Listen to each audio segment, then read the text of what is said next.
আসসালামু আলাইকুম ভিউয়ার্স। আজকে রাতে 3টার দিকে আমার হঠাৎ খুবই খিদা পেয়ে গেল।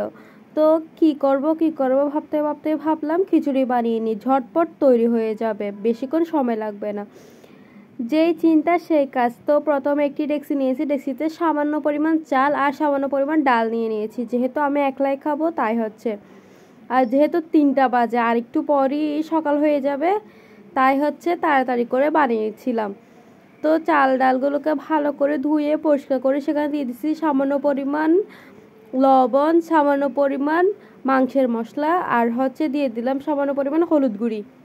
বেশি ঝামেলা করে নাই, কারণ বেশি আওয়াজ করতে গেলে কিন্তু আব্বা আম্মুর ঘুম ভেঙে যাবে, তখন বকা দিবে। তাই হচ্ছে আমি নিজে চুপিসারে করছিলাম কাজগুলো।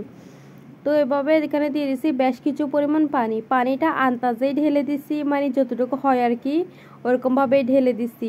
চিন্তা করে যে ল্যাপটা হবে না হচ্ছে ঝরঝরে খিচুড়ি বানাবো, ওরকম কোনো কিছু বানাই নেই। শুধু কিছু একটা তৈরি হলে খেয়ে ঘুমাবো, ওইটাই চিন্তা ছিল। তাই হচ্ছে একদম পুকুরের মতো করে পানি ঢেলে দিছি, বেশি করে পানি ঢেলে ভালো করে নেড়ে চেড়ে নিছি যাতে মশলাগুলো মিশে যায়। মশলাগুলো মিশে যাওয়ার পর কিছুক্ষণ পরে বলক চলে আসলে কাঠি দিয়ে ভালো করে নেড়ে চেড়ে নিচ্ছিলাম, না হলে কিন্তু নিচে দিয়ে লেগে যাবে। তাই হচ্ছে অনবরত নাড়তে আসি আর চেক করে নিচ্ছিলাম যে চালগুলো সিদ্ধ হয়েছে কিনা। চালগুলো সিদ্ধ হতে অনেক সময় লাগছে, কারণ আমি ভুল করে সিদ্ধ হওয়ার আগেই নুন ঢেলে দিছিলাম। আর আপনারা তো জানেনই ডালের মধ্যে সিদ্ধ হওয়ার আগে নুন ঢেলে দিলে কিন্তু সিদ্ধ হতে সময় লাগে। তো একদম পানিগুলো শুকিয়ে গেছে, কিন্তু আমার দেখে মনে হচ্ছে চালগুলো এখনো ভালো করে সিদ্ধ হয়নি, মানে একটু চাল চাল টাইপের থেকে গেছিলো। তাই হচ্ছে আমি আরও কিছু পরিমাণ পানি ঢেলে দিছি।